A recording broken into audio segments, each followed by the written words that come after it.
Method of preparation of aliphatic aldehyde की बात कर रहे हैं। इसके पहले हमने देखा था कि वो सारी मेथड जिनसे एल्डिहाइड और कीटोन दोनों बनाए जा सकते हैं।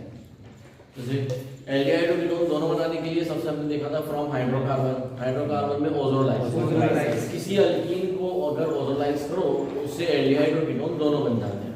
हाँ, ये बात आपको ध्यान है कि एल्डिहाइड बनेगा, कीटोन बनेंगे या दोनों बनेंगे, ये इस बात पे डिपेंड करता है नेचर ऑफ एल्कीन आपको एल्कीन जैसा दिया है। ठीक है, फ्रॉम जैम डाइहैलाइड से हमने देखा, और सबसे इंटरेस्टिंग देखा from oxidation of alcohol.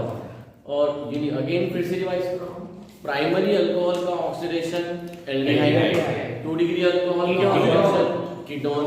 Primary alcohol के ऑक्सीडेशन को एल्डिहाइड पे रोकना है पीसीसी, दूसरा है CrO3 सोडियम ट्राइऑक्साइड एनहाइड्रस। अगर आपने एसिडिक KMnO4 या एसिडिक डाइक्रोमेट का इस्तेमाल किया तो सीधे कार्बोक्सिलिक एसिड बन जाएगा। So all this point we have already discussed. Now we are going to discuss the method of operation of only elephants. Most of the books में कई सारे टीचर्स होते हैं वो एलिफेटिक एरोमेटिक साथ में चलाते हैं। हम अभी सिर्फ एलिफेटिक पे फोकस कर रहे हैं, उसके बाद पूरा एरोमेटिक। तो ये ऑलरेडी अपने ध्यान में, तो एनसीईआरटी की रीडिंग करते वक्त आपको ध्यान रखना है कि जो अभी मैं मेथड बता रहा हूँ उनसे एलिफेटिक भी बनता है और एरोमेटिक भी, इसलिए उन्होंने उसको साथ में दिया है। ठीक है, उससे एलिफेटिक भी बनता है और एरोमेटिक, तो ये पढ़ा दिया तो एरोमेटिक ऑटोमेटिक कवर हो जाता है। बट वी विल डिस्कस है ना, हम फिर से एक बार और देखेंगे उसको, बट रीडिंग करते हुए ध्यान रखना है। तो इसका अगर चार्ट देखा जाए तो इसका फ्लो चार्ट कैसे बनेगा, general method of operation of only aldehyde का from acid chloride, then from alkyl cyanide, okay, and then from ester, तो मैं चाहूँ तो इसे रिड्यूसिंग एजेंट के बेस पे भी क्लासिफाई कर सकते हैं। डिफरेंट टीचर मतलब अलग-अलग बुक्स में, टीचर के नोट्स में आपको ये क्लासिफिकेशन अलग तरह से मिलेगा, कुछ नेम रिएक्शन के फॉर्म में। बट मैं नेम रिएक्शन क्यों नहीं यूज कर रहा हूँ, क्योंकि नाम से आपको रिएक्टेंट नहीं मिलेगा, लेकिन यहाँ से क्या मिलेगा, रिएक्टेंट मिल जाएगा। सो फ्रॉम एसिड क्लोराइड को कहते हैं रोसेनमंड रिडक्शन। क्या बोलेंगे इसे, रोसेनमंड रिडक्शन, इनका मंडल category of Rosenmund. From alkyl cyanide को 2 पार्ट में डिवाइड, यहां सबसे इंपॉर्टेंट है, यही स्टूडेंट कंफ्यूज हो जाते हैं, डायरेक्ट स्टीफन नहीं आता, स्टीफन रिडक्शन, और स्टीफन रिडक्शन के बाद reduction of alkyl cyanide by dimer H। तो अब देखो एक तरीका तो है कि मैं फ्रॉम अल्काइल साइनाइड को 2 पार्ट में ध्यान से बना रहे हैं, ऐसा भी बना रहा हूं तो मैं dimer H, this is one of the way. और तीसरा मैं क्या कर सकता हूं, फ्रॉम एस्टर यहां न लिखकर यहां सीधे क्या लिख दूं, डाइमर H, और उसके 2 पार्ट बना दूं, साइनाइड और एस्टर, क्योंकि ये जो डाइमर रिड्यूसिंग एजेंट है ये इसका तो रिडक्शन करता ही है, एस्टर का भी रिडक्शन है। सो अभी तो मैंने ऐसा बना रहा हूं, आपको लगता है कि मुझे वो वाला बेटर फॉर्म लग रहा है तो आप उस फॉर्म में बाद में बना सकते हो, प्रैक्टिस करने के लिए जब अपनी बोर्ड एग्जाम के लिए याद करो। तो फ्रॉम अल्काइल साइनाइड में स्टीफन और डाइमर एंड फ्रॉम एस्टर का रिडक्शन भी कौन करेगा, डाइमर।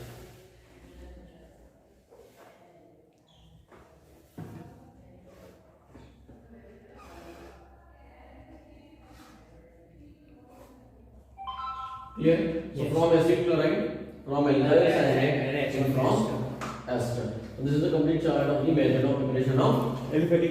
अब इससे फ्लो चार्ट से अगेन बार-बार कहता हूँ कि फ्लो चार्ट से फायदा क्या होता है, फ्लो चार्ट से रिएक्शन कराना नहीं आती, बल्कि आपको इससे क्या मिल जाता है, रिएक्टेंट मिल जाता है। जैसे प्रोडक्ट बनाया क्या बनेगा, एल्डिहाइड, प्रोडक्ट क्या बनेगा, एल्डिहाइड, रिएक्टेंट क्या है, एसिड क्लोराइड। अब एसिड क्लोराइड मतलब RCOCl, यस, तो RCOCl है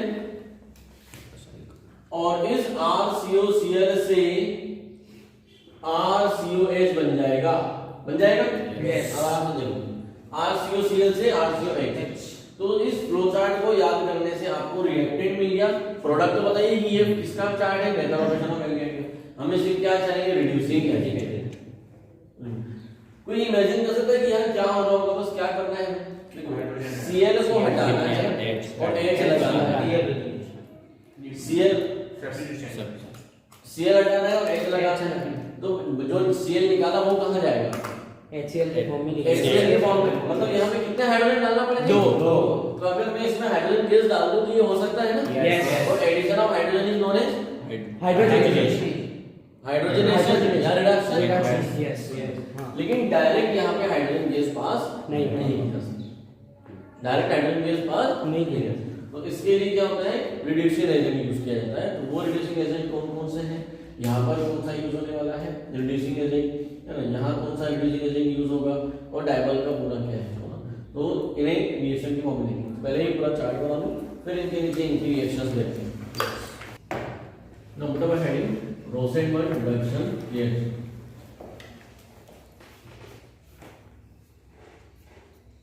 रोसेनबर्ग रिडक्शन एग्जाम में आता है, बोर्ड एग्जाम में कभी कभी डायरेक्ट क्वेश्चन आता है कि right a short note on Rosenberg reduction, ठीक है।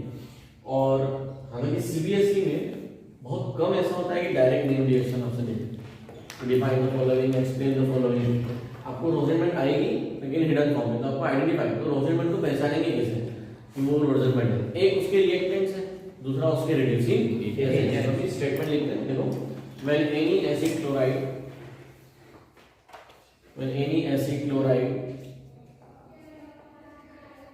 is reacted with hydrogen, any acid chloride reacted with hydrogen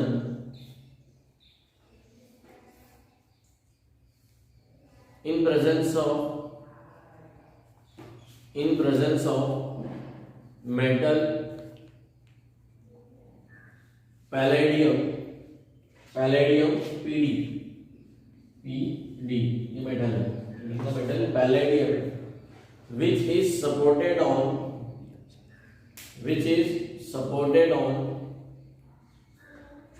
poison barium sulfate, which is supported on barium sulfate BaSO4, barium sulfate BaSO4,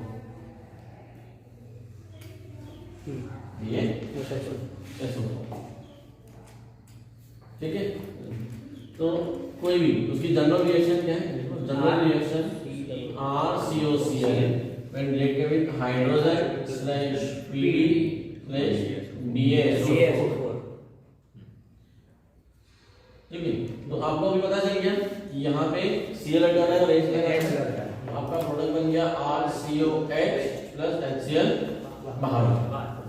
अब इस reaction में देखो, अगर आप बोलेंगे sir direct hydrogen क्यों नहीं डाली, डायरेक्ट हाइड्रोजन नहीं डाल सकते क्योंकि ये जो बनने वाला एल्डिहाइड है ये अल्कोहल में बदल जाएगा। तो ये पॉइंट उनको ध्यान रखना है, थोड़ा सा जो कॉम्पिटिटिव देना चाहते हैं। हम डायरेक्ट हाइड्रोजन डाल सकते थे, बट हाइड्रोजन क्या होगा, हाईली रिड्यूसिंग होगा। तो जिस टेस्ट ट्यूब या जिस वेसल में आप ये रिएक्शन कराओगे उसमें एल्डिहाइड बनेगा तो सही, बट बनते ही वो किस में चेंज हो जाएगा, अल्कोहल में। और इसीलिए तो यहाँ पर क्या डाला, ये पॉइजन भी है।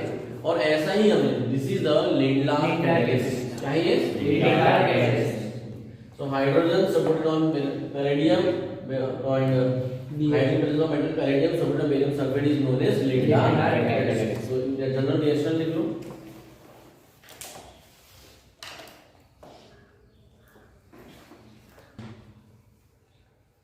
so hydrogen supported on hydrogen is of metal palladium supported barium sulfate is known as Lindlar catalyst. और यही Lindlar catalyst थोड़ा सा रिवाइज कराऊं, जो लोग थोड़ी सी तैयारी कर रहे हैं सीधे से वो हाइड्रोकार्बन चैप्टर में जाके देख सकते हैं ना, क्लास 11 में हाइड्रोकार्बन में method of preparation of alkyne में from alkyne.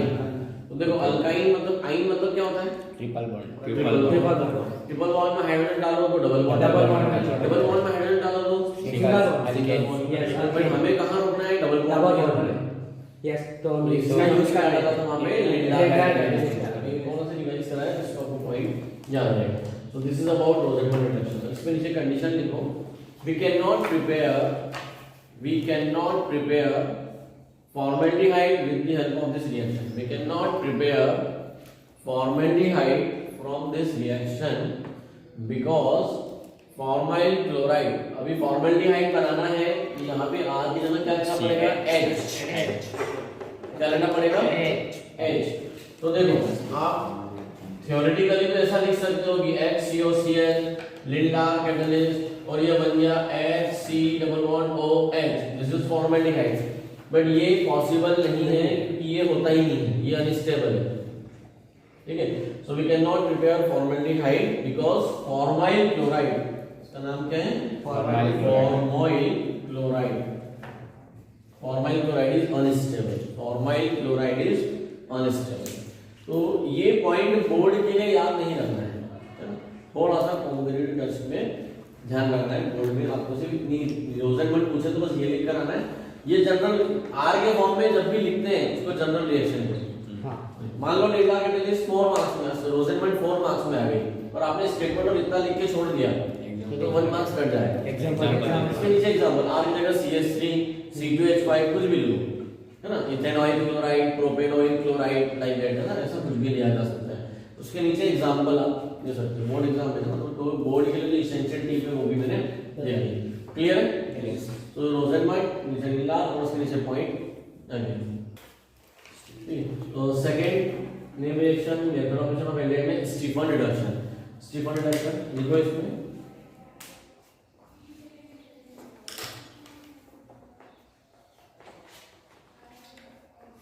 when alkyl cyanide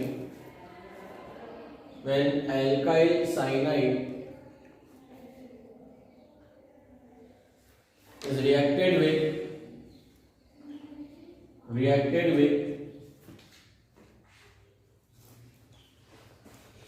stannous chloride, SnCl2, stannous chloride in presence of HCl, then यहाँ स्पेलिंग लिखिए, then imine, imine या imine, ठीक है, imine will be produced as an intermediate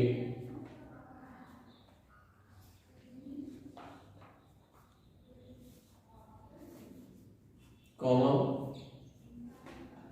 which on hydrolysis give aldehyde as a product, which on hydrolysis give aldehyde as a product। अब board वालों के लिए देखो कि RCN SnCl2 HCl, आप इसको 1 नंबर दो, 2 नंबर में क्या करो H3O प्लस लिख दो और डायरेक्ट बस ये CN हटा दो, CN की जगह RCH। अब वो ज्यादा कुछ सोचना ही नहीं कि कौन कहाँ गया और कैसे हुआ। बोर्ड एग्जाम में जब लिखा जाता है तो इंटरमीडिएट आपको दिखाने की आवश्यकता नहीं है। आप अगर फुल्ली कॉन्फिडेंट हो तो ही इंटरमीडिएट के साथ जाओ, यानी अगर मैं इस रिएक्शन का मैकेनिज्म बनाऊं, अभी लिखना कुछ नहीं समझो तो ये कैसे हो रही है। सबसे पहले SnCl2 और HCl आपस में रिएक्ट करो पहली स्टेप, और SnCl2 और HCl आपस में जब रिएक्ट करते हैं तो रिएक्ट करके बनाते हैं SnCl4 स्टेनिक क्लोराइड। स्टेनिक ये स्टेनस, अस मतलब लो ऑक्सीडेशन स्टेट, एक मतलब हाई ऑक्सीडेशन, प्लस 2H। अब H2 नहीं निकलेगा तो इसको बोलते हैं नेसेंट हाइड्रोजन।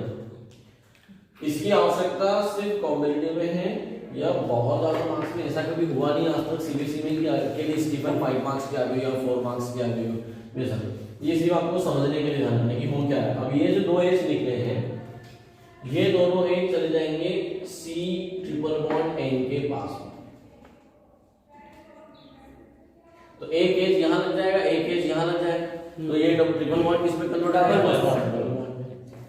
तो बन गया RC�BN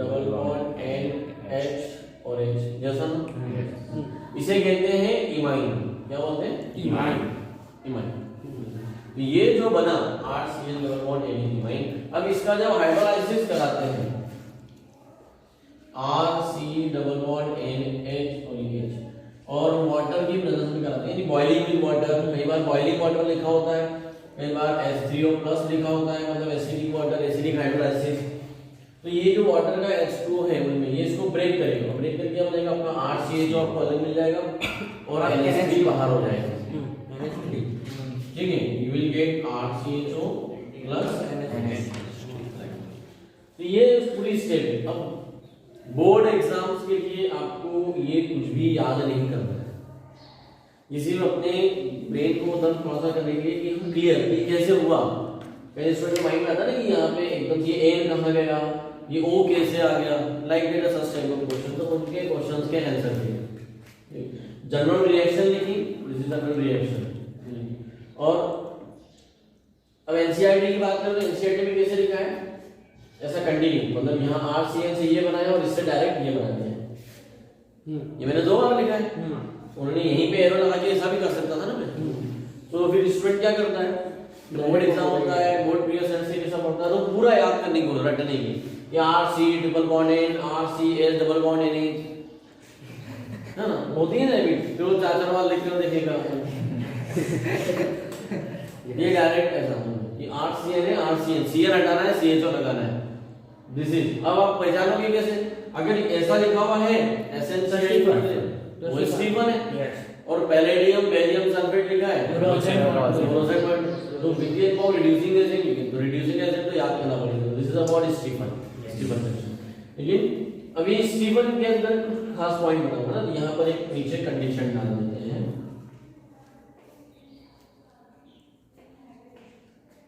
उसे कंडीशन को मैं एक एग्जांपल से कवर कर लेता हूँ तो ज्यादा बेटर है। मान लीजिए मेरे पास डबल बॉन्ड वाला यानी अनसैचुरेटेड है और मैं बनाना चाहता हूँ क्रोटोन एल्डिहाइड। क्या बनाना चाहता हूँ? अब क्रोटोन एल्डिहाइड आप सबको पता है कि ये होता है यस मिथाइल विनाइल एल्डिहाइड, ठीक है, क्रोटोन एल्डिहाइड।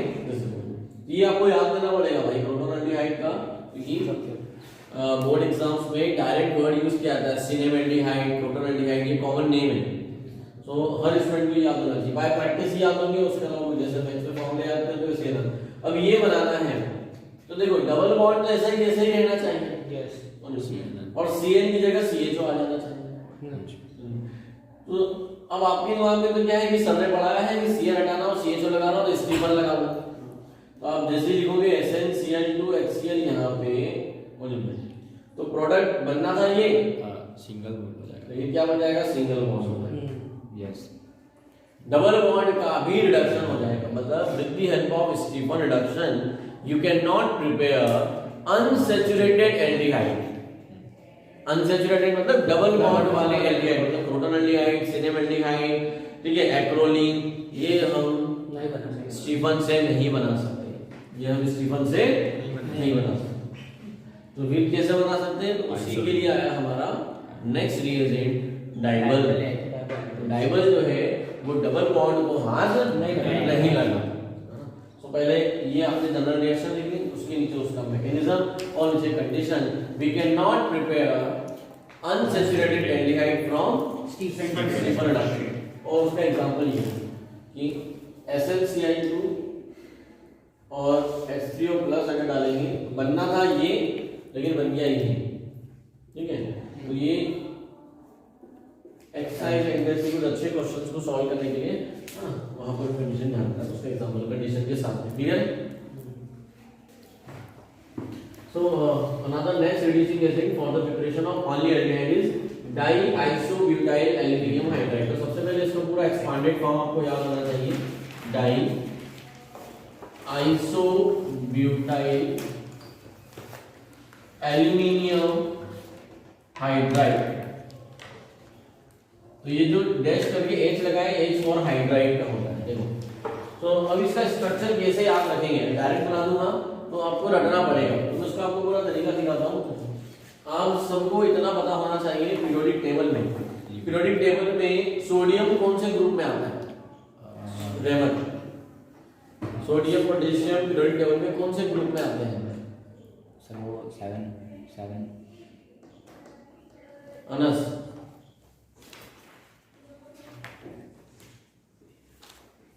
पीरियोडिक टेबल में सोडियम कौन से ग्रुप में आता है, नकीब। मैग्नीशियम कौन से ग्रुप में आता है, थर्ड। सोडियम फर्स्ट ग्रुप में, very good. Magnesium second group में, सेकंड ग्रुप में आता है। वही में अशरफ एल्यूमिनियम कौन से ग्रुप में आता है? 7 एल्यूमिनियम एल्यूमिनियम थर्ड ग्रुप में आता है। यस तो इनको इसमें क्यों रखा है बंगाली? सोडियम को फर्स्ट ग्रुप में क्यों रखा है? इसकी इलेक्ट्रॉन एंटी Na++ इसकी वैलेंसी एक है। प्लस अभी इनऑर्गेनिक शुरू नहीं हुआ है, उसके पहले ही दे रहा हूँ। पूरी पीरियोडिक टेबल याद नहीं है तो आप इनऑर्गेनिक नहीं पढ़ सकते। कल मैंने उन स्टूडेंट्स को भी यही कहा था, इंग्लिश पढ़ने के लिए ग्रामर और अल्फाबेट्स आने चाहिए। वैसे ही केमिस्ट्री के 3 पार्ट हैं, फिजिकल, ऑर्गेनिक, इनऑर्गेनिक। ऑर्गेनिक की एबीसीडी है nomenclature and common name. Physical chemistry की एबीसीडी है मोल कॉन्सेप्ट। जिसको मोल नहीं आता वो फिजिकल केमिस्ट्री नहीं पढ़ सकता, और जिसको पूरी periodic table with electronic configuration याद नहीं वो इनऑर्गेनिक नहीं होगा। तो पूरा सिलेबस एनसीईआरटी ने इसीलिए डिजाइन किया है कि सारे जो टफ चैप्टर्स हैं जहां पर बहुत कॉम्प्लेक्स रिएक्शंस हैं वो तो 12th में डालें और 11th में लाइट चैप्टर रखें, ताकि आप 11th में अपना पूरा बेस बना लें। 11th में पूरी पीरियोडिक टेबल आपको याद करें, पूरी पीरियोडिक टेबल में वहां पे ये होगा। तो भी यहाँ पर इसकी आवश्यकता क्यों है? क्योंकि एल्यूमिनियम थर्ड ग्रुप में आता है, मतलब एल्यूमिनियम में +3 का चार्ज है, क्योंकि एल्यूमिनियम वैलेंसी 3 होती है। यस ठीक है, तो इसके लिए चाहिए 3 माइनस। कितने चाहिए? 3 माइनस। तो इसलिए फार्मूला होता है AlCl3। यस है ना, ये तो पढ़ चुके हैं। एल्यूमिनियम क्लोराइड का फार्मूला AlCl3 होता है, AlCl4 नहीं होता, AlCl2 भी नहीं होता, क्योंकि 3 माइनस 3 प्लस को बैलेंस कर रहे हैं। इतना तो आपने सीखा है।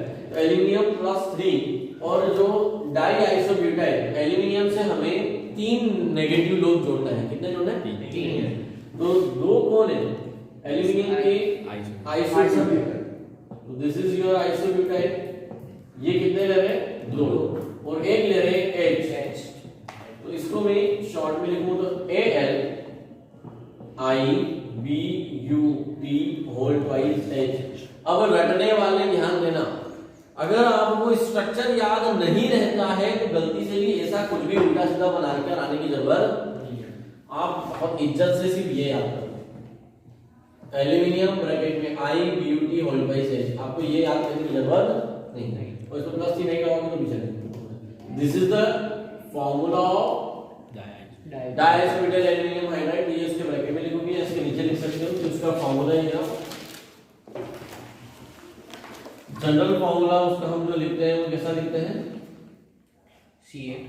Aluminium IBUT2H। ठीक है, ये जो लिखा है ये फॉर्मूले की जगह आएगा, और ये जो आएगा उसको जनरल फॉर्मूला के उसको इस तरह से रिप्रेजेंट करते हैं। तो अब अलग अलग तरह की रिप्रेजेंटेशन है। शॉर्ट फॉर्म में DIBL डाइबल H, ये नहीं लिखा होगा तो एरो पे क्या लिखा होगा? ये लिखा होगा, या फिर एरो के ऊपर ये बना होगा।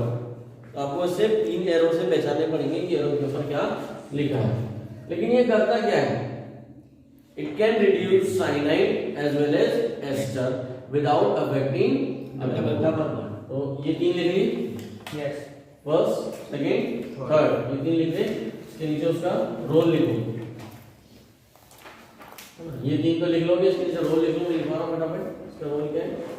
डाइबल H can reduce cyanide as well as ester, reduce cyanide as well as ester without affecting double bond। without affecting का मतलब without reducing double bond। double bond को reduce नहीं करेगा। it means कॉमन आगे लिख सकते हो। it means we can produce unsaturated aldehyde with the help of this reducing agent। It means we can produce unsaturated aldehyde with the help of this reducing agent। Understand? Now come to the examples। examples of this reducing, ना इसके ऊपर 2 practice करते हैं, थोड़े से examples. तो इसका example पहला जो मैंने आपको दिया था, क्रोटन एल्डिहाइड बनाने के लिए हमने C डबल बॉन्ड CCN लिया था। यस अब आप इसमें क्या करो? डायरेक्ट क्या डाल दो? डाइबल H डाल दो। क्या डाल दो? डाइबल H। और कुछ नहीं करना है, डाइबल एज CN हटाएगा, CHO लगा देगा बिना डबल बॉन्ड को हाथ लगाए, काम खत्म। यस यस ये पहला एग्जांपल। दूसरा एग्जांपल आप ले लो अनसैचुरेटेड के साथ में एक एस्टर ले लेते हैं, तो COO C2H5 ऐसा दिख रहा है एस्टर। Yes. ठीक है, एस्टर का फॉर्मूला होता है RCOR, ओपन करें तो फिर ऐसा बनता है RCOR। यस ठीक है भाई, ये सब बताना पड़ा था। ये RCOR Yes. उसका ये वाला जो OR वाला हिस्सा है ये अल्कोहल में कन्वर्ट हो जाएगा। Yes. कन्वर्ट हो जाएगा अल्कोहल। तो OC2H5 मतलब इथेनॉल बाहर। तो जैसे ही आप डाइबल H डालोगे, ये डाइबल H, तो आपको मिल जाएगा C डबल बॉन्ड C, यहाँ पे देखो C डबल बॉन्ड C, और ये बन जाएगा CHO yes plus C2H5 OH ethanol. ये दो एग्जांपल काफी है डाइबल HCl को याद रखने के लिए, उसके रोल को, है ना। तो ये क्या करता है, क्लियर है। ये पहले एग्जांपल लिखो। तो general method of operation of only aliphatic ketone.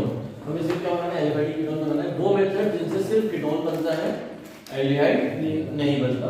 तो कीटोन को बनाने के लिए कौन सी मेथड यूज की जाती है, इसमें एक ही मेथड है, ओनली वन मेथड, इसमें एक ही मेथड आती है, that is a reaction from dialkyl ketone. यानी डालेंगे first from acid chloride, again acid chloride का इस्तेमाल कर रहे हैं, एसिड क्लोराइड मतलब RCOC। तो स्टेटमेंट लिख लो फ्रॉम एसिड क्लोराइड के अंदर statement when acid chlorides are reacted with dialkyl cadmium,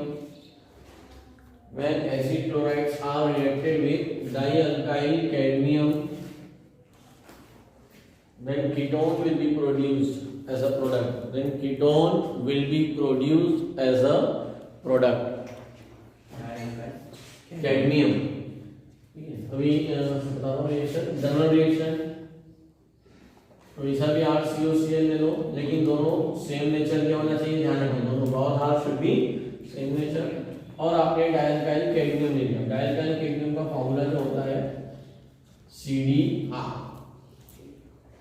cadmium से 2 R को लिख देना है ना, डाइअल्काइल कैडमियम। तो इसकी रिएक्शन कराएंगे तो क्या होगा, तो मैं ऐसा बना रहा हूँ, ये दोनों क्लोरीन कैडमियम के साथ बाहर निकल जाएंगे और क्या हो जाएगा कैडमियम क्लोराइड। तो CdCl2 बाहर हो गया, यस यस और ये R यहाँ आ गया, ये R यहाँ आ गया, तो आपको दो मॉलिक्यूल किसके मिल गए, RCOR हो गया। दो मॉलिक्यूल, तो ये बन गया कीटोन। अब सवाल उठता है कि ये कहाँ से आया, तो देखो बोर्ड एग्जाम में कीटोन बनाने को आया डाइअल्काइल कैडमियम से, बट डाइअल्काइल कैडमियम कैसे आया ये आपको समझाने के लिए बताया, आपको वहां लिख कर आने जरूरत नहीं। फिर डिपेंड करता है अगेन मार्क्स पे कि कितने मार्क्स का क्वेश्चन है। तो हम होता यह है कि मैं डाइअल्काइल कैडमियम बनाना सिखाता हूं, तो बच्चे उसको भी कंपलसरी लिख कर आते हैं, not compulsory always you have to write कि डाइअल्काइल कैडमियम जो आया है वो ग्रिग्नार्ड से आया है। किससे आया, ग्रिग्नार्ड रिएक्शन। तो ग्रिग्नार्ड रिएक्शन से कैसे आया, तो ये जनरल रिएक्शन हो गई, दिस इज ऑल। अब यहाँ पे कुछ भी दिया जा सकता है, हाँ, इससे आपको कुछ भी बनाने को बोला जा सकता है, आपको बनाना आना चाहिए। अब डाइअल्काइल कैडमियम, तो ये क्या है हमारा ग्रिग्नार्ड, RMGX ग्रिग्नार्ड है, RMGX क्या है ग्रिग्नार्ड। अब ये हमें इससे क्या बनाना है, हमें डाइअल्काइल कैडमियम। अब वो डाइअल्काइल कैडमियम कैसे बनेगी, MgX को CD से रिप्लेस होगा, उधर क्योंकि 2 R तो दिए, ये R 2 R हमें चाहिए, यस, और MgX और CD चाहिए, यस। तो Mg के साथ बाहर क्या निकालना है, इन्हीं दो में रिएक्शन करा दो। कैडमियम क्लोराइड, मान लो ये X की जगह Cl है, मान लो X की जगह Cl, और मेरे पास कैडमियम क्लोराइड है, क्या है कैडमियम क्लोराइड, हाँ। तो ये कैडमियम क्लोराइड के 2 क्लोरीन और Mg के 2 क्लोरीन, ये पूरा बाहर हो जाएगा, यस। और जैसे ये पूरा बाहर होगा तो ये R इस CD से, ये वाला R इस CD से, ये R बच गया ना, यस, ये दोनों R इस डैश के अंदर नहीं है ना, तो यहाँ से क्या निकल गया, MgCl2 बाहर निकल गया। तो आपको मिल गया I2CD प्लस MgCl2 मैग्नीशियम की वैलेंसी 2 होती है वहां पे तो इस तरह से आपको क्या मिल गया डायल्काइल कैडमियम। तो ग्रिग्नार्ड से आया डायल्काइल कैडमियम और डायल्काइल कैडमियम के एसिड क्लोराइड से रिएक्शन कराई तो बनते हैं हमको कीटोन। ये कैसा है क्लियर है? Yes. तो this is the preparation of Dialkali. ये लेकर आने के लिए आपको जानकारी में होना चाहिए कि ये कैसे आया है। इसका एप्लीकेशन का यूज करें तो बड़े बड़े कन्वर्जन आते हैं, पैराग्राफ क्वेश्चन आते हैं, तो वहां पर क्या होता है ग्रिग्नार्ड बनाते हैं, फिर ग्रिग्नार्ड में ये डाल देते हैं और इस तरह से वो एक पैराग्राफ बना देते हैं स्टेटमेंट टाइप क्वेश्चन, वहां इसका इंपॉर्टेंट है। तो method of preparation of ketone from acid chloride यहां खत्म हो गई, कीटोन यहां बन गया, ये था डायल्काइल कैडमियम की प्रिपरेशन। ठीक है, तो this is all about method of preparation of only ketone में एक ही रिएक्शन। ठीक है, अभी इसके अलावा हम ग्रिग्नार्ड से एक और बनाते हैं, एक और मेथड देखते हैं दैट इज फ्रॉम ग्रिग्नार्ड में साइनाइड। पहले ये लिख लो फिर उसको लिखो। Second method of preparation of only ketone from Grignard reaction, from Grignard reaction. पूरा उसको पहले सिखाता हूं कैसे फ्रॉम ग्रिग्नार्ड से कैसे हो रहा है। When any Grignard reagent reacts with alkyl cyanide, तो हमने फ्रॉम ग्रिग्नार्ड से अल्कोहल बनाना सीखा था और आपको पूरा तरीका पता है कि ग्रिग्नार्ड RMgX दो पार्ट में ब्रेक होता है, R माइनस और MgX। ऐसा ब्रेक करना आना चाहिए क्योंकि most of the reaction plus minus exchange से ही होती है। तो ये रहा मेरे पास RCN, this is your alkyl cyanide. इसको हम कैसे ब्रेक कर सकते हैं? इसके अंदर RC ये जो है C पे plus charge, double bond N पे माइनस चार्ज। ऐसा क्यों? Because nitrogen is more electronegative than carbon. आप इसको ऐसा लिख सकते हो। और RMgX को मैं लिख देता हूं R1MgX, R1 लिख रहा हूं। तो इसको आप कैसे ब्रेक करोगे? R1 माइनस MgX प्लस मतलब उसमें Mg करोगे। ठीक है, तो ये आपकी जानकारी के लिए, this is for your general kind of information है ना। रिएक्शन कहां शुरू हो रही है? अब हो रही है। अगर एग्जांपल लिखना है तो आप कैसे लिखोगे? RC triple bond N when this reacted with R1MgX। तो ये आपको माइंड में फटाफट इमेजिन करना है कि C पे प्लस है, N पे माइनस है, R1 पे माइनस चार्ज है, N प्लस पे अटैक करेगा तो क्या बन जाएगा? RCR1 double bond NMgX। हो गया? Yes. This is your first step. Second step में क्या हो रहा है? Now step 2 hydrolysis. Step 2 hydrolysis in presence of acidic hydrolysis मतलब H2O प्लस। ठीक है, तो यहां पे लिख सकता था H2O प्लस ब्रैकेट में और यहां स्टेप 2 लिख दे दो। क्या होगा? ये पूरा ब्रेक हो जाएगा, ये पूरा ब्रेक होगा तो RCR1O यहां पे ऑक्सीजन, तो आपको मिल गया RCR1 डबल बॉन्ड O। और ये जो N है बोलिए ये NH3 के फॉर्म में बाहर हो जाएगा। इसका क्या कराएंगे? एसिडिक हाइड्रोलाइसिस कराएंगे तो इट विल ये बाहर हो जाएगा। और ये जो MgX है ये MgX OH के फॉर्म में बाहर हो जाएगा। आपको बाइकॉन्स मिलेंगे NH3 प्लस MgX OH। ठीक है, अभी ध्यान से समझो ये जो कैसे हुआ ये मैंने आपको सिखाया। अब बोर्ड में आया, अब क्यों ऐसा इतना थोड़ा कम लिखना है जब ज्यादा मार्क्स का आ रहा है, मतलब आपको सीधे बोला है कि आप how will you prepare ketone from alkyl cyanide, direct ऐसा क्वेश्चन आ गया समझ में। तो आपको इतना कुछ नहीं लिखना है, हमें बस रूल क्या याद रखना है कि अगर आपको ग्रिग्नार्ड से बनाना है तो इसको पूरा शॉर्ट में कैसे लिखेंगे? RCN एनो के ऊपर first R1MgX second H3O plus, ये पूरा मैकेनिज्म बनाने की जरूरत नहीं है, डायरेक्ट यहां पर RCOR बाय प्रोडक्ट में लिखने की जरूरत नहीं, आपको कोई बाय प्रोडक्ट की जरूरत नहीं। समझ में आ रहा है? ये ऐसा लिखो या ऐसा लिखो, डिपेंड। अगर आपको डायरेक्ट ये इससे लेकिन ये कैसे बना ये बताना तो भी दिया ना, ये ध्यान होना चाहिए क्योंकि बहुत इजी है। प्लस माइनस आपको याद रखना है। This is for your exam में ये लिखकर आने की जरूरत नहीं है, ये आपको समझाने के लिए भाई। ठीक है, लेकिन अभी नोट्स में आप चाहो उसको साइड में लिख सकते हो। तो how you can prepare ketone from Grignard, ऐसा क्वेश्चन आया तो ये डायरेक्ट रिएक्शन लिख दी, स्टेटमेंट लिख दिया। ठीक है, पूरा मैकेनिज्म आया है मार्क्स के हिसाब से, ये भी पूरा बता दिया कि कैसे बनता है कीटोन। तो बाय। हां चाहे कितने ही मार्क्स का हो, बाय प्रोडक्ट अगर नहीं याद रहेंगे तो भी चलेगा, मेरी बात को ध्यान रखना, बाय प्रोडक्ट इतना इंपॉर्टेंट नहीं है इस केस में। तो दिस इज ऑल अबाउट यहाँ पे हमारा method of question of aldehyde and ketone, दोनों सिर्फ एल्डिहाइड और सिर्फ कीटोन ये पूरा खत्म हो जाता है, यानी प्रिपरेशन यहाँ पे सारी खत्म हो जाती है एलिफेटिक्स की, ऑल प्रिपरेशंस आर फिनिश्ड। तो इससे रिलेटेड आपको प्रैक्टिस करना है, ज़्यादा से ज़्यादा प्रैक्टिस करने का तरीका वही है कि जितने भी मेथड पढ़ाई है उन सब में आप रिएक्टेड और रिएजेंट ले लो, प्रोडक्ट बना कर देखो रिएक्टेड, और इसीलिए आपको मैंने शीट दी है, आप उस शीट से क्या कर सकते हो, प्रैक्टिस कर सकते हो। तो शीट के कौन से नंबर्स आपको अभी तो प्रैक्टिस कर लेना है, मैं नंबर हाईलाइट करवा देता हूँ। ये शीट आप सबके पास है, वहाँ तक तो ठीक है। जब मैंने फर्स्ट पार्ट पढ़ाया था तो मैंने आपको टिक करा दिया था कि यहाँ तक आप कर सकते हो। अभी आगे शुरू करते हैं 21 से। 21 आप कर सकते हो, 22 आप कर सकते हो, 23 आपको नहीं करना है, 24 आपको नहीं करना है, 25 नहीं करना है। 23, 24, 25 तीनों बोर्ड की नहीं है, 23 नहीं है, 24 नहीं है, 25 नहीं है, ठीक है। 26 करना है आपको, 27 आपको करना है, 28 करना है, 29 करना है, 30 करना है, 31 करना है, 32 करना है, 33 करना है, 34 करना है, 35 करना है, 36 करना है, 37 करना है, 38 करना है, 38, ठीक है। तो 38 के बाद केमिकल प्रॉपर्टीज शुरू हो रही है, 38 के बाद केमिकल प्रॉपर्टीज। तो 3 रिएक्शन जो नहीं करना है वो मैंने हाईलाइट कर दी है, बाकी आपको करना है। और ध्यान रखो इसका प्रिंट निकालना है और डायरेक्ट इसमें नहीं लिखना, आप इसके 2-3 जेरॉक्स करा लो, उसका प्रैक्टिस करो, इंपॉर्टेंट है जो, इसलिए आपको ये नोट दिए जा रहे हैं, आप प्रैक्टिस करने के लिए, क्लियर है।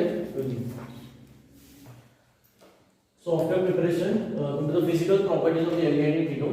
अब फिजिकल प्रॉपर्टीज में ऐसा नहीं करेंगे कि एलिमेंटिक क्या अलग एरोमेटिक क्या अलग, क्लीन स्टडी कंप्लीटली किया है ना, तो पूरा एक साथ यहां पर आ जाएगा physical properties of all element ketones, aliphatic as well as aromatic में कंप्लीटली। जनरली फिजिकल प्रॉपर्टीज में कॉम्पिटिटिव लेवल पे, बोर्ड लेवल पे 2 ही फिजिकल प्रॉपर्टी पे फोकस किया जाता है, बॉइलिंग पॉइंट एंड सॉल्युबिलिटी। अगर आप मेरे अल्कोहल फिनॉल ईथर को देखोगे तो उसमें भी हमने कहां फोकस किया, सिर्फ बॉइलिंग पॉइंट और सॉल्युबिलिटी। हेलो अल्केन एल्कोहल में भी बॉइलिंग पॉइंट, कोई भी व्हाटएवर, इवन क्वेश्चंस भी बॉइलिंग पॉइंट सॉल्युबिलिटी पे ही आता है। रेयरली ऐसा होता है कि कलर, ऑर्डर, स्मेल इन पे क्वेश्चंस आए। इसका मतलब ये नहीं कि उसको देख नहीं रहे, आप उसको एक बार जस्ट रीड आउट कर लो, रीड करके वो पॉइंट करोगे सीधे फिजिकल प्रॉपर्टी में। फर्स्ट हेडिंग डालिए सॉल्युबिलिटी, सॉल्युबिलिटी फटाफट इसको लिखते जाएंगे। फर्स्ट पॉइंट, अब यहाँ दे से क्या मतलब है, जैसे मैंने कहा कि they are less soluble in water as compared to alcohol, they का मतलब समझ आ गया ना, ये तो बताओ। They are less soluble in water, they are less soluble in water as compared to alcohol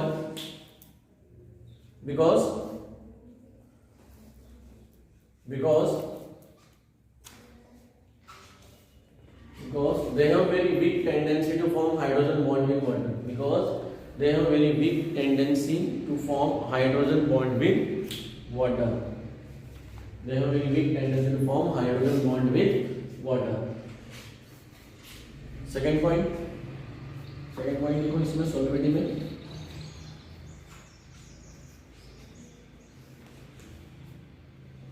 only low molecular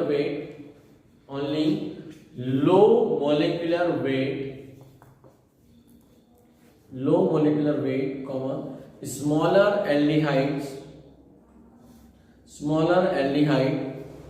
such as formaldehyde,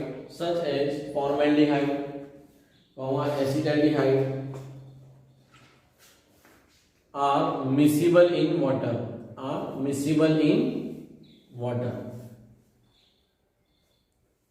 miscible in water, soluble भी नहीं है बल्कि क्या है वो मिसिबल है, तो बहुत ज्यादा डिसोल्व नहीं है। तो कोई भी चीज वाटर में तभी डिसोल्व होती है किसी भी कंपाउंड को वाटर में डिसॉल्व करना हो तो यूनिवर्सली या तो वो पोलर होना चाहिए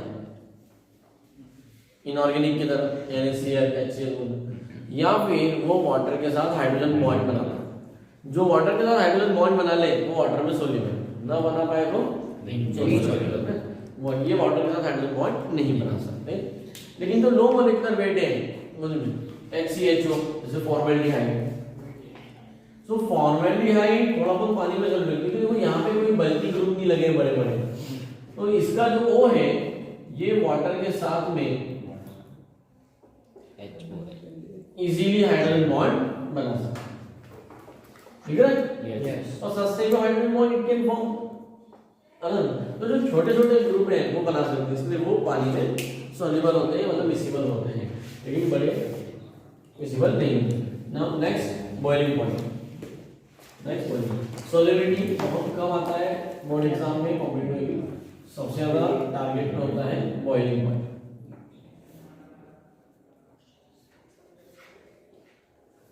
बॉइलिंग पॉइंट में मैं सीधे क्वेश्चन लिखा रहा हूं आपको, दो ही क्वेश्चन आते हैं, यही दो क्वेश्चन आएंगे, है ना।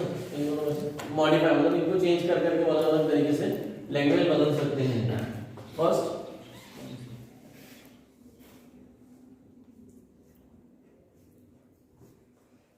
why boiling point of aldehyde and ketones are, why boiling point of aldehyde and ketones are less than alcohols, ये first question. Then question number 2,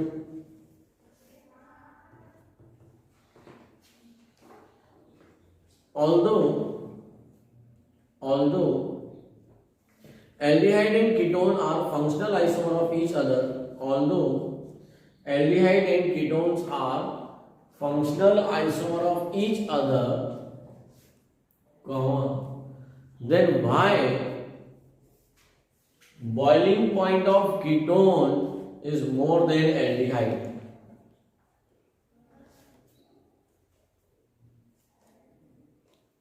Now focus on this question। मैंने इस क्वेश्चन को ऐसा लिखवाया है, बोर्ड प्रीवियस ईयर में पुराने board paper में उठाने देखो तो डायरेक्ट क्वेश्चन क्या पूछा है, direct why boiling point of ketone is more than aldehyde, ठीक है। मैं आपको यहाँ पर इस क्वेश्चन में ऑल द वर्ड लगाकर ये बताना चाह रहा हूँ कि एल्डिहाइड और कीटोन दोनों का मोलिकुलर मास सेम है। जनरली हम बॉइलिंग पॉइंट में क्या देखते हैं, mass, boiling point is directly proportional to molecular mass. But ये वो बताना चाह रहा है कि अगर आपने एक ऐसा एल्डिहाइड लिया और एक ऐसा कीटोन लिया जिन दोनों का मोलिकुलर मास सेम है, एम्पिरिकल फार्मूला भी सेम है, तो उन दोनों में भी अगर कंपेयर करोगे तो कीटोन का बॉइलिंग पॉइंट एल्डिहाइड से ज्यादा आएगा। तो ऐसा क्यों? ये second. Third question,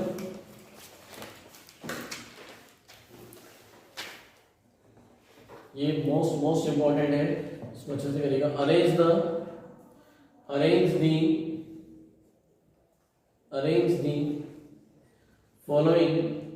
the following in decreasing order of boiling point. Arrange the following in decreasing order of boiling point. Decreasing order of boiling point. उसमें सबसे पहला first ether, second alkane, third hello alkane, fourth alcohol, 5 aldehyde, 6 ketone. अब इसके और में लिखो, जैसा ये जो मैंने लिखाया है इसको एक्चुअल में एग्जाम में कैसे पूछा जाएगा, इस तरह से मैंने यहाँ पे फंक्शनल ग्रुप के फॉर्म में दिया है, लेकिन वो फंक्शनल ग्रुप के फॉर्म में नहीं देंगे बल्कि किसके फॉर्म में देंगे, एग्जांपल्स के फॉर्म में, है ना। They will give in the form of examples. तो लिख लो इसी क्वेश्चन को, अरेंज दी, अगेन और में लिखना है क्वेश्चन जरूर, क्योंकि बोर्ड में जिस लैंग्वेज में आएगा वो इस लैंग्वेज में आएगा। Arrange the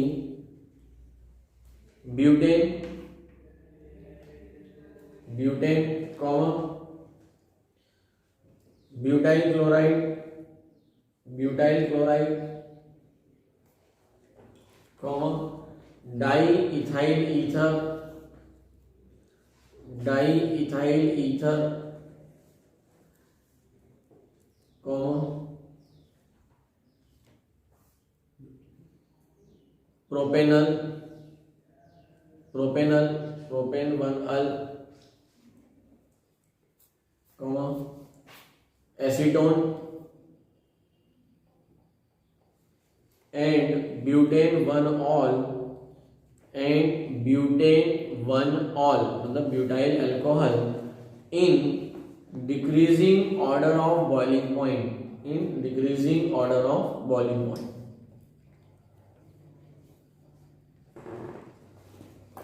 so one by one करके हम तीनों क्वेश्चन के आंसर मैं आपको लिखवाता हूँ और एक्सप्लेन भी कर दूंगा। पहला क्वेश्चन क्या है, Why boiling point of aldehyde and ketone are less than alcohol? मतलब बॉइलिंग पॉइंट एल्डिहाइड और कीटोन का अल्कोहल से कम है। अभी मैंने आपको बहुत पहले अच्छे से बता चुका हूं, अगर आप पुराने नोट्स देखोगे किसी का भी बॉइलिंग पॉइंट दो बातों पे डिपेंड करता है, Molecular mass. मॉलिक्यूलर मास और intermolecular hydrogen bond. Yes. Boiling point ज्यादा कम होता है, देखो दो तरह की हाइड्रोजन बॉन्डिंग होती है। एक tendency to form hydrogen bond with water, तो जब पानी में डिसॉल्व करते हैं तो उसके साथ देखते हैं। लेकिन जब बॉइलिंग पॉइंट किसी का ज्यादा कम होता है, वेपर प्रेशर जितना ज्यादा वेपर प्रेशर उतना कम बॉइलिंग पॉइंट। अब वेपर प्रेशर ज्यादा कम होता है जब वेपर ज्यादा बनती हो, तो वेपर कम कब बनेगी, जब एक मॉलिक्यूल को दूसरे मॉलिक्यूल ने आपस में पकड़ के रखा होगा। मतलब एक मॉलिक्यूल और दूसरे मॉलिक्यूल के बीच क्या हो जाए, बॉन्ड बन जाए, तो वो भाग ही नहीं पाएगा। तो एक मॉलिक्यूल और दूसरे मॉलिक्यूल के बीच बॉन्ड को बोलते हैं इंटरमॉलिक्यूलर बॉन्डिंग। ऐसा कोई बॉन्ड एल्डिहाइड और कीटोन में नहीं है, बहुत वीक है उनमें। तो वो कौन सा है, ध्यान देना, इधर देखो सभी लोग। एल्डिहाइड और कीटोन में आप ये कुछ भी हो सकता है, मे बी, तुम इसको फ्री छोड़ दो, मे बी एनीथिंग, ये कुछ भी हो सकता है। Yes. इसमें रेजोनेंस जिसकी वजह से C single bond O plus OP minus charge दिख रहा है।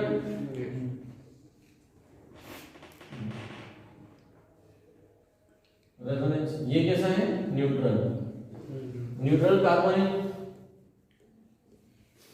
और ये पोलर कार्बन है ना। अभी आंसर लिखवा दिया, अभी समझा रहा हूं, तो ये ना आंसर कैसे लिखना होता है। इन केस ऑफ एल्डिहाइड और कीटोन, ये जो पोलर है मतलब इसका डायपोल मोमेंट है, इनका डायपोल मोमेंट 0 नहीं, इतना समझ में आ गया। It means they have mu greater than 0, mu greater than 0। तो इनमें जब डायपोल मोमेंट है तो एक मॉलिक्यूल दूसरे मॉलिक्यूल से डायपोल इंटरेक्शन से जुड़ा हुआ है। किससे जुड़ा हुआ है, dipole interaction. This is a case of, in case of aldehyde and ketone intermolecular dipole attraction is present, while in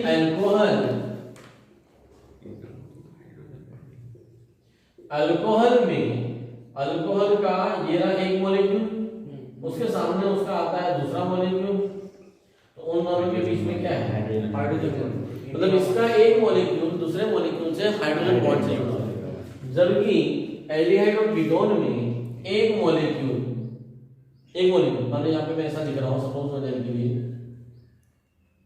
ये सिंगल बॉन्ड O, ये R, इस पे प्लस, इस पे तो इसका दूसरा मॉलिक्यूल इससे जुड़ा हुआ है, तो इसके दूसरे मॉलिक्यूल को कैसे लिखेंगे, यहाँ पे ये C, ठीक है, ये C से जुड़ा हुआ, ये C है, ये इसका R है, ठीक है, ये इसका R, ये इसका R, ये इसका O, ये इस पे पार्शियल प्लस और इस पे पार्शियल माइनस।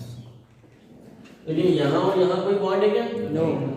तो this is known as dipole interaction, this is known as intermolecular hydrogen bonding, intermolecular hydrogen bonding. yes, but dipole interaction is weaker than intermolecular hydrogen bonding। दिख रही है, देखो यहाँ पे क्लोज अच्छी पैकिंग हो रही है, यहाँ पे इतने अच्छे से जब जितना अच्छे से डाइट मेक कर लेगा वेपर बनने ही नहीं देगा, वेपर नहीं बनेगी तो बॉइलिंग boiling point पॉइंट क्या होगा, ज्यादा होगा। एल्कोहल का बॉइलिंग पॉइंट बहुत ज्यादा ज्यादा होगा, होता है एल्डिहाइड कीटोन के कंपेयर। चाहे आपने मोलिकुलर मास सबका सेम ही क्यों ना रखा हो। तो जो मैंने तीसरा एग्जांपल दिया है, थर्ड केस है, उसमें लगभग सबके मोलिकुलर मास सेम ही है, लगभग मोलिकुलर मास क्या है सेम। 2 या 4 पॉइंट का 8-10 पॉइंट का डिफरेंस होगा, इससे ज्यादा नहीं। तो जब सिमिलर मोलिकुलर मास वाले को देखते हैं तो वहां मास का कॉन्सेप्ट आप लगा ही नहीं सकते, वहां हमें ये लगता है। तो फर्स्ट क्वेश्चन का आंसर लिख लो।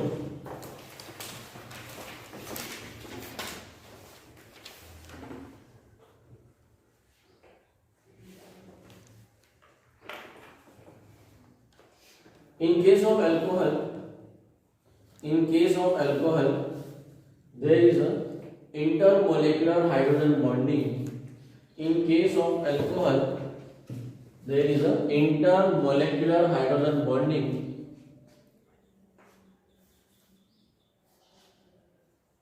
While in aldehyde and ketone,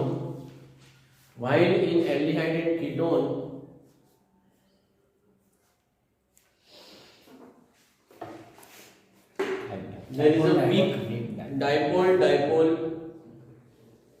There is a weak intermolecular dipole attraction.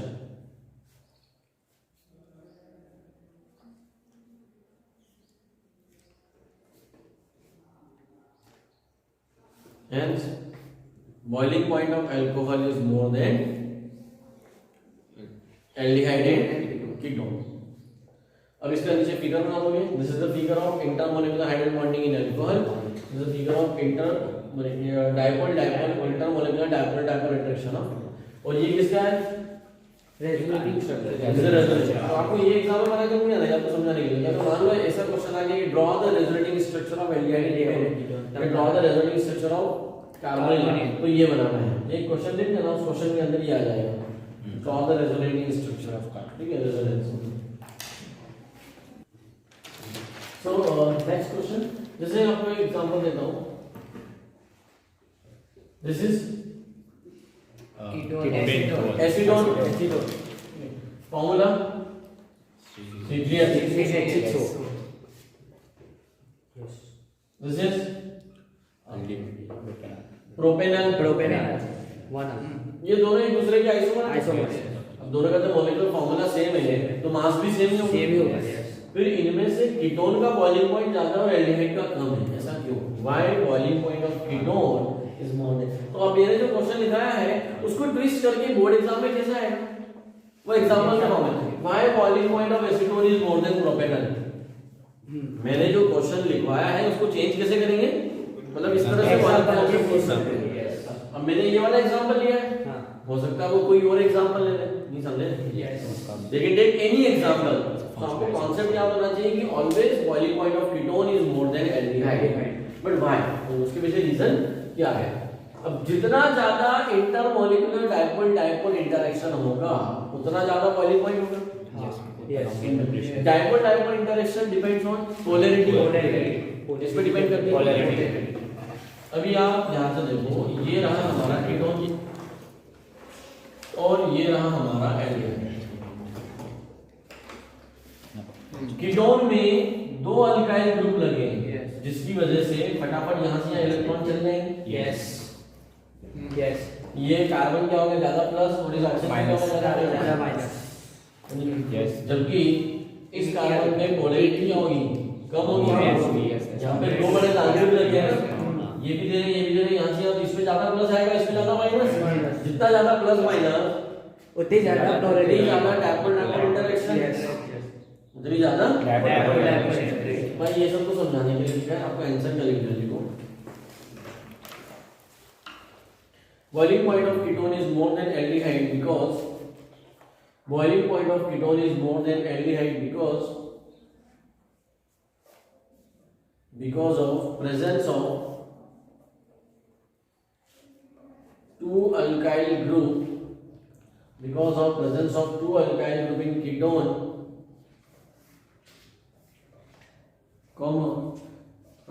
ketone have strong dipole interaction. Ketone have a strong dipole intermolecular dipole interaction. Intermolecular dipole interaction as compared to aldehyde.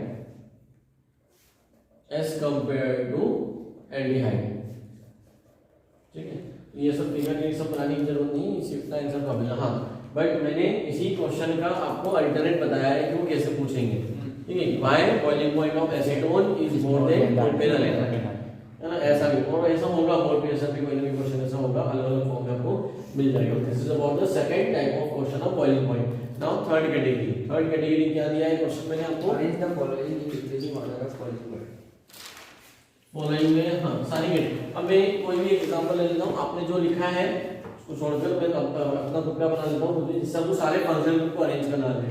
मैं एक example ले लेता हूँ, मान लीजिए मेरे पास है butanol, और ये दिया भी होगा मैंने, डाइब्यूटाइल ईथर, ब्यूटेन, Yes. 1-chloroब्यूटेन, और यहाँ दिया है आपको एसीटोन और प्रोपेनॉल, दिख रहा है? Yes. तो इन सबको हमें अरेंज करना है, ये एक तरह से फंक्शनल ग्रुप ही होगा। इन सब में सबसे ज्यादा बॉइलिंग पॉइंट है अल्कोहल, क्योंकि एक अल्कोहल का मॉलिक्यूल दूसरे अल्कोहल के मॉलिक्यूल से हाइड्रोजन बॉन्ड से जुड़ा है। Yes. सबसे स्ट्रॉन्ग हाइड्रोजन बॉन्ड बनाने की टेंडेंसी सिर्फ अल्कोहल में, तो अल्कोहल का बॉइलिंग पॉइंट था। उसके बाद किसी में भी हाइड्रोजन बॉन्ड बनाने की टेंडेंसी नहीं है, लेकिन कीटोन में पोलैरिटी ज्यादा है। Yes. तो अल्कोहल के बाद आएगा कीटोन के बाद आएगा एल्डिहाइड। सो 1, 2 और 3 ये तीन हो गए, मतलब फंक्शनल ग्रुप का ऑर्डर हो गया alcohol, then ketone, Aldehyde. Then aldehyde.